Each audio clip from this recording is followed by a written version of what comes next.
Well, welcome everyone to the ECG case for the week of March 25th, 2012. This week we've got a great case, and I would say it used to be kind of a complicated case, but now this has really become a bread and butter case. I've heard that these type of cases are even showing up on the board exam, so this is something that you absolutely have to know. This case was sent to us by a good friend Chuck Shepard, who's down in Missouri. He had a 38-year-old man that presented with this 12-lead EKG. Now, the guy was having some symptoms on and off, and I think when this EKG was obtained, he was actually asymptomatic. So the abnormality that you see here in terms of the T waves do not have to be in a patient that is symptomatic. Now, many of you hopefully already know what we're going to talk about. We're going to talk about these biphasic T waves in the mid-precordial leads, and this is something referred to as Wellens syndrome. And in this asymptomatic patient with these biphasic T waves, it predicted what he had at cath, and that was a 95% LAD lesion. So let's talk about Wellens syndrome. And for those of you that don't know about Wellens syndrome, we'll get you caught up with what we all should be knowledgeable about. So this is a condition that was first described by a group of very smart cardiologists back in the early 1980s, and it was named after the senior cardiologist on this paper, Heinz Wellens, who still does a lot of publishing in the electrocardiography journals. And what they described was an electrocardiographic T-wave abnormality primarily present in the mid-precordial leads. So that's leads V2, V3, maybe V4. And generally speaking, you ought to have this abnormality in at least 2 out of those 3 leads. And this T-wave abnormality predicted a critical stenosis in the proximal LAD, right? That's a bad place to have a critical stenosis in that proximal LAD. And no surprise, if you have a critical stenosis in the proximal LAD and you've been having symptoms, whether they're active or very recent, you're going to be at high risk for an anterior wall MI or death. In their EKG report, they actually described 2 T-wave abnormalities. Now, type 1 pattern, we're not going to really spend any time talking about because nobody would miss this. This is a deeply symmetric T-wave inversion in those mid-precordial leads. Nobody's going to miss that. Your computer's going to pick it up. Even a first-year medical student's going to look at that and say, this person's got serious disease in the anterior wall in the LAD. But what I want to focus your attention on is the type 2 pattern. And the reason why we need to talk about the type 2 pattern is because your EKG machine and many other folks out there have a tendency to call this non-specific T-wave abnormality. But it's not non-specific, it's highly specific for that proximal LAD stenosis. It's a biphasic T-wave pattern, and notice you don't really need to have any ST segment elevation or depression. It's primarily, again, just a T-wave abnormality. It leads V2, V3, maybe V4 as well. And what they found was that when these patients presented after an episode of chest pain, the T-wave abnormality would persist even though the patients may have been pain-free. Furthermore, cardiac biomarkers are oftentimes normal, so it does not mean that they've infarcted yet. But if it predicts a critical stenosis in the proximal LAD, it means these patients are going to infarct in a big and bad way. Again, you can't rely on T-wave abnormalities. You can't rely on ST abnormalities. You can't rely on cardiac biomarker abnormalities. It is purely a T-wave abnormality. And like any other proximal LAD occlusion, these patients are best treated in the cath lab. Medical management does not work. So aspirin, lytics, clopidogrel, all those things have really not been shown to work well at all. So forget about medical management. It's not going to work well. they are best treated in the cath lab. Now, these are not necessarily, again, patients that are acutely symptomatic, and they don't necessarily have ST elevation, so they don't need to go to the cath lab right now, 1 o'clock in the morning. But you probably ought to be bringing them in and getting them managed relatively urgently. They ought to probably be going to the cath lab during that hospitalization, not being sent home and told to follow up in a couple of weeks. Because in their original report, what they found is that about 75% of patients, if they didn't get treated invasively, if they're only treated medically or simply not treated at all, 75% went on to have a big anterior MI or die within just a couple of weeks. So they don't need emergent treatment, but they do need urgent treatment.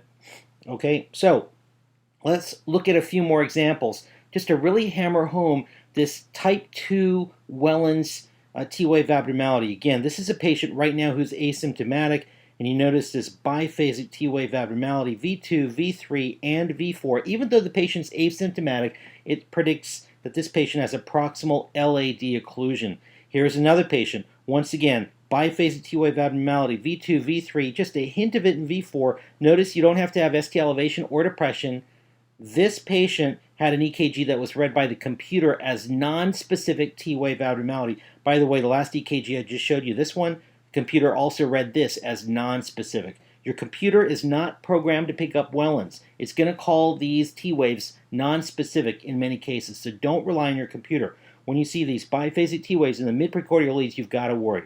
Here's another case. This is even more subtle. It's pretty obvious in V3, but V2, relatively subtle in V4 as well, that biphasic T-wave abnormality. The computer called this non-specific T-wave abnormality.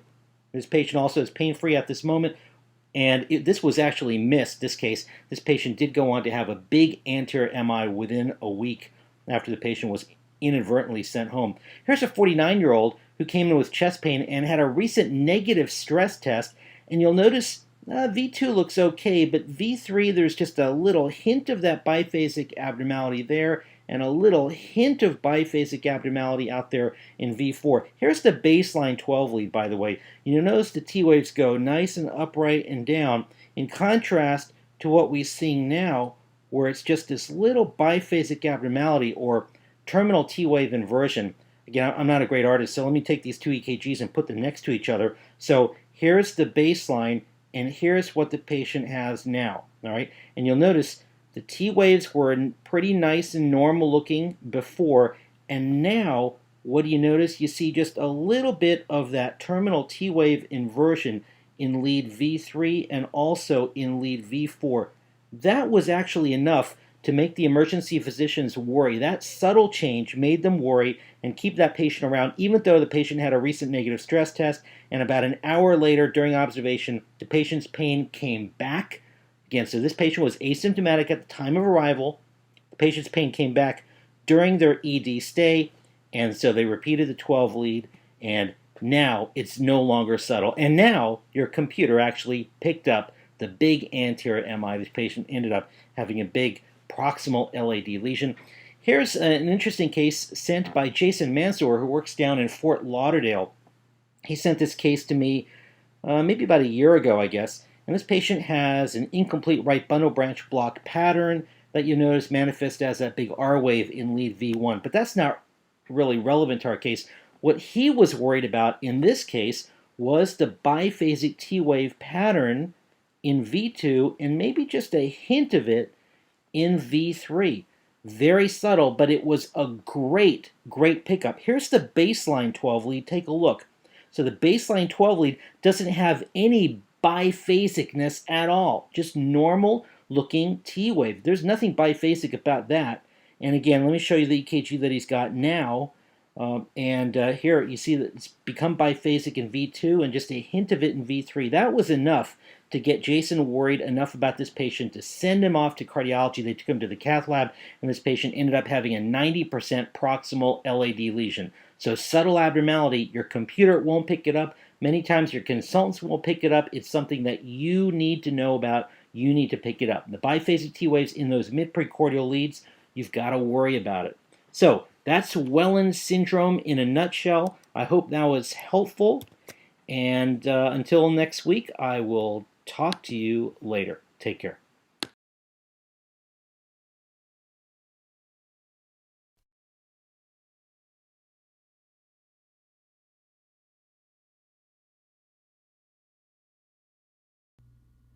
This is Dr. Phil Pereira, and welcome to Sound Bites. In this module, we're going to go over how to use ultrasound to guide us for the supraclavicular subclavian vein cannulation. The supraclavicular approach to the subclavian vein is a great alternative to the traditional infraclavicular approach that's been emphasized over the years in medical and surgical training. For this approach, the catheter is placed into the subclavian vein above the clavicle, either very close to or at the junction with the internal jugular vein at the confluence of the brachiocephalic vein. Advantages of this approach include a relatively short distance to the vein and less wire kinking than with the infraclavicular approach. A nice article that goes over this approach was in the Western Journal of Emergency Medicine in 2009 by the authors listed below in the reference. Let's take a moment to review the upper extremity venous anatomy that we'll need to know to perform supraclavicular subclavian cannulation. The first landmark is the clavicle, and remember that as the subclavian vein passes lateral to the clavicle, it becomes the axillary vein. We can see the subclavian artery and vein running above and below the clavicle. We can also see the internal jugular vein and carotid artery going up and down the neck.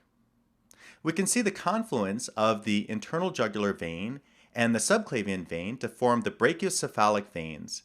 In effect, we're aiming at the confluence here, the brachiocephalic vein, for placement of the catheter. And we can see that the brachiocephalic veins join to become the superior vena cava going into the right atrium. And that's where we want to place the tip of the catheter. Now let's take a look at the essential anatomy from a lateral approach. We again note the clavicle here, forming the boundary between the subclavian artery and vein and the axillary artery and vein. We see the subclavian artery and vein arching above and below the clavicle. And we see the internal jugular vein and carotid artery going up and down the neck. Notice again the confluence of the subclavian vein and the internal jugular vein at the brachiocephalic vein. And again, that's where we'll be aiming with our needle. Notice the brachiocephalic vein joining in the superior vena cava and down into the heart. Now let's take a moment to talk about ultrasound guidance for this approach to the subclavian vein.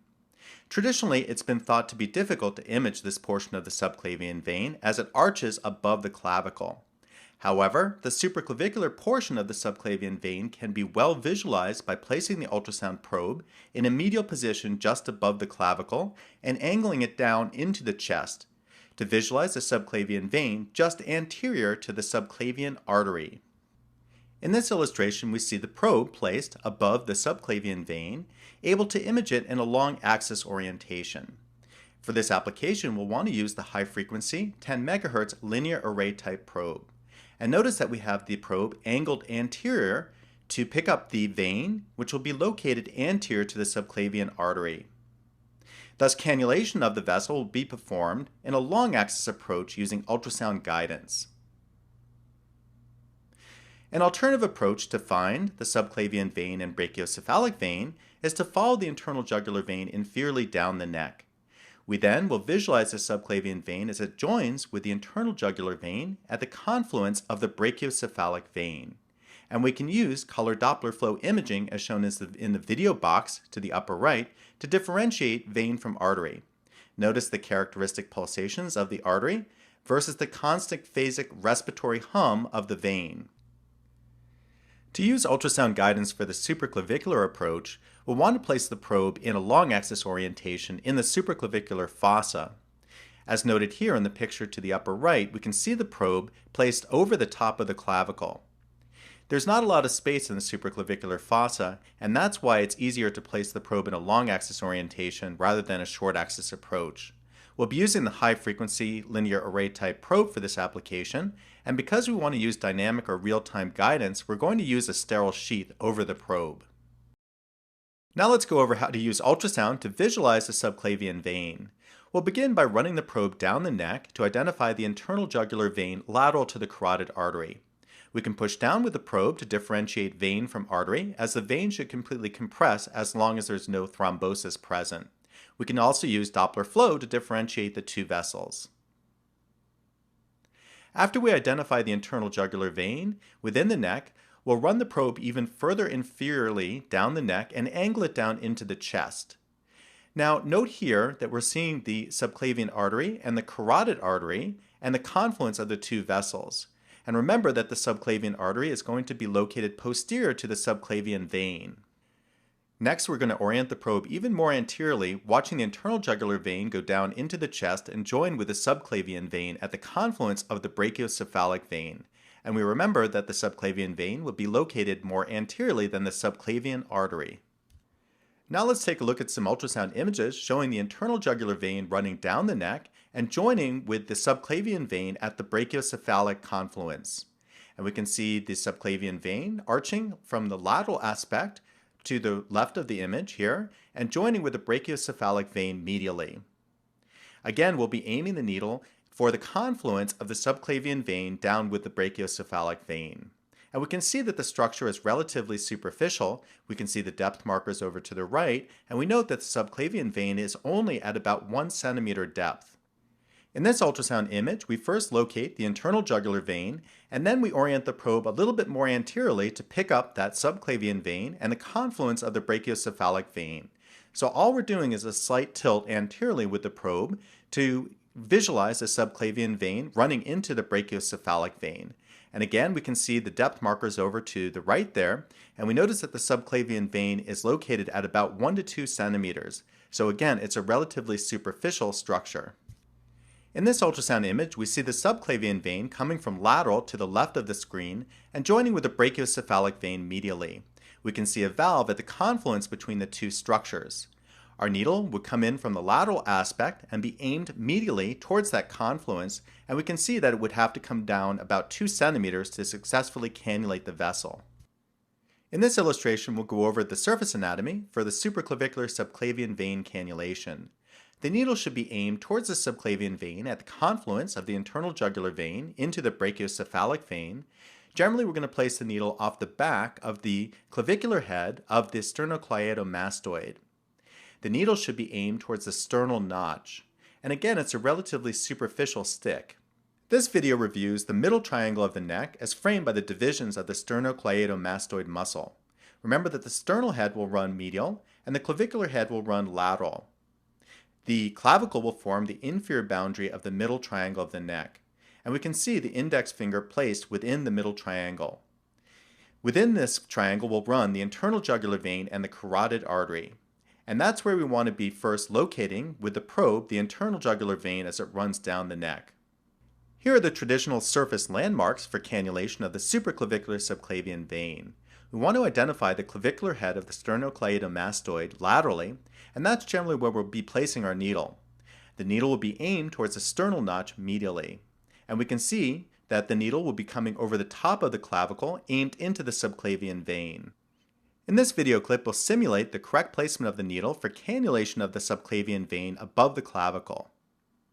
Here I'm just illustrating where the subclavian vein should be running from lateral to medial. And note here that we'll place the needle just lateral to the clavicular head of the sternocleidomastoid with an orientation towards the sternal notch of the sternum. Next, we'll add ultrasound into the mix, and here we're placing the high-frequency linear array probe into the supraclavicular fossa just above the subclavian vein. So we'll be placing the needle on the lateral aspect of the probe so that we can watch the needle come down into the vessel. And again, I'm just emphasizing the standard trajectory of the needle from that lateral aspect of the clavicular head of the sternocleidomastoid towards the sternal notch. Here we get a different perspective for the placement of the probe in the long axis configuration in the supraclavicular fossa. And we see here that that needle should be oriented off the back of the probe or lateral to the probe. We'll be placing the needle directly underneath the probe so that we can watch it at all times as it goes down to the vessel to correctly cannulate the subclavian vein, and the needle should be aimed towards that sternal notch. Here we're going to successfully cannulate the subclavian vein using the long axis approach under ultrasound guidance. And we can see the needle coming in from lateral to medial, successfully cannulating the subclavian vein. Notice that the needle has a bright or echogenic appearance on ultrasound. Here we'll stop the video clip and we can see the tip of the needle centered within the subclavian vein.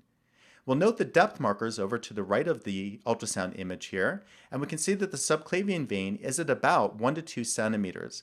And we need to keep this in mind as the dome of the lung is relatively close to the subclavian vein, and we want to keep that tip of the needle relatively superficial.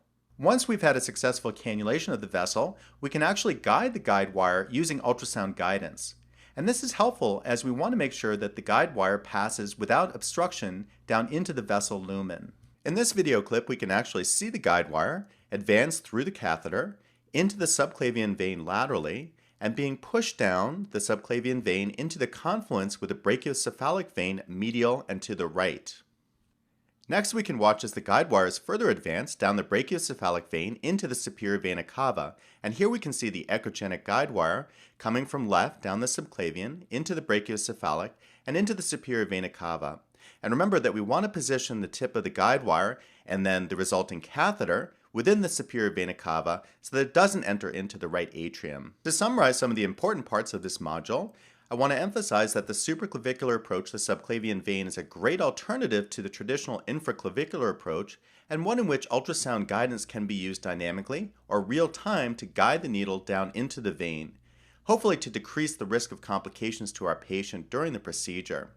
As we discussed, the subclavian vein cannulation is performed with the ultrasound probe held in the long axis orientation in the supraclavicular fossa, so that the needle will enter off the back of the probe laterally and be advanced in a long axis view down into the vein. Let's finish here with a discussion of some of the potential complications of this approach, the first of which is inadvertent pneumothorax. Now, the subclavian vein is relatively close to the lung, the dome of the lung, and for that reason will traditionally go on the right side, where the right side of the lung is a little lower at the dome than on the left side. We can actually visualize the dome of the lung with ultrasound as seen in the video box to the upper right. We can see the pleural surfaces moving back and forth as the patient breathes, and this is called lung sliding. So we can visualize the lung and avoid it. We want to avoid deep punctures with the needle and keep that needle tip visualized at all times as we advance it down into the vein. A second potential complication is inadvertent puncture of the subclavian artery during the cannulation procedure. Remember that the subclavian vein lies anterior to the subclavian artery, and we can actually identify both structures prior to puncture attempts using ultrasound. We can use color flow Doppler imaging to differentiate the artery from the vein, and as seen in the mini boxes to the upper part of the video here, we can see to the left the pulsations within the subclavian artery, and the venous hum to the right there within the subclavian vein. We want to aim that needle anteriorly at all times to avoid the subclavian artery so as not to inadvertently puncture it during the cannulation procedure. So while it's important to discuss the potential complications of this approach, I feel that this is a great line in clinical use and one that's actually better or safer for our patients than the traditional blind, landmark-based infraclavicular approach to the subclavian vein. So I hope it's something that you'll give a try in the clinical areas using ultrasound guidance. And I look forward to seeing you back in the future as Soundbites continues.